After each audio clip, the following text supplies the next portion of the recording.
Good morning. Today is Friday, November 18th. I'm Danielle Wiggins with your 3 News Now morning update. Thanks for spending a few minutes with me on the WKYC YouTube page. We start with Holly, who's tracking a winter storm watch for portions of Northeast Ohio. Yes, and this is going to impact those of you in Cuyahoga, Lake, Ashtabula, Geauga counties for late tomorrow and through Sunday. In the meantime, as we go hour by hour on our National Design Mart forecast, we're seeing scattered snow showers and flurries throughout your Friday.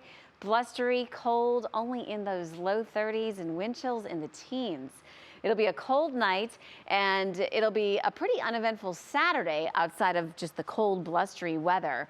It's not until tomorrow evening that we see the onset of that snow, and then we continue to see it throughout the day on Sunday. And notice the setup right where we were talking about those winter storm watches. I wouldn't be at all surprised to see that turn into a warning as we head through tomorrow. And as far as accumulation, we could be talking upwards of a ½ foot of snow in some of those areas. It's going to be a cold weekend before Thanksgiving, that is for certain. Only in the upper 20s to around 30. Again, that winter storm watch all of Sunday. And then we'll start to see some milder weather just in time for Thanksgiving week. Danielle, it looks like we'll warm into the 40s. Okay, and speaking of the snow in Buffalo is coming down fast. Here's a look in the city from overnight, where residents are already dealing with a few inches on the ground. The city issued a state of emergency late last night, so they are expected to get close to 4 feet, yes, feet of snow in some spots. Snowfall rates could be up to 3 inches per hour through Sunday. And that snow is why the Browns-Bills game will now be played in Detroit this Sunday. Local and state authorities in Buffalo and the Bills, they all made this decision together out of an abundance of caution. The teams will match up Sunday afternoon at Ford Field, which is an indoor location. The Bills will stay in Detroit to play the Lions on Thanksgiving. Now let's turn to 3 things you should know this morning.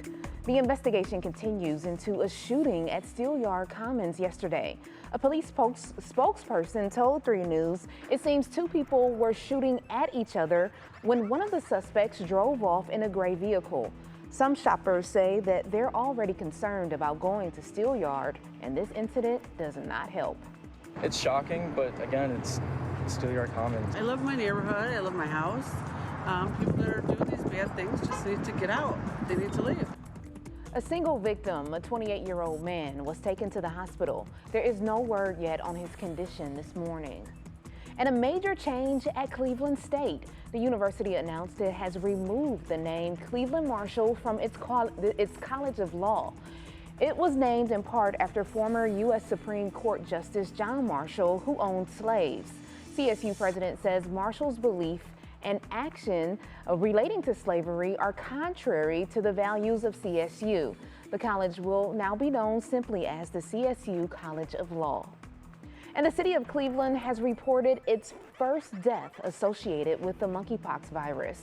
According to the Department of Public Health, the person infected was hospitalized at the time of his death and had other health conditions. As of this morning, 91 cases of monkeypox have been reported in Cleveland, a total of 370 statewide. And turning to transportation news, if you're traveling for the holiday season, boy, you may be shelling out more for gas.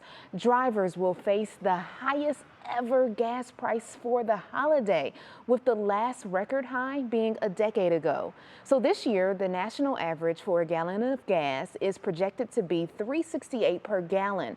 In 2012, that average was $3.44.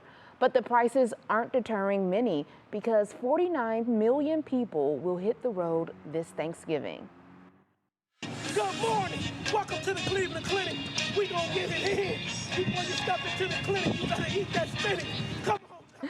Oh goodness, and we close with this dance party because there's no party like an 89th Street party in Cleveland.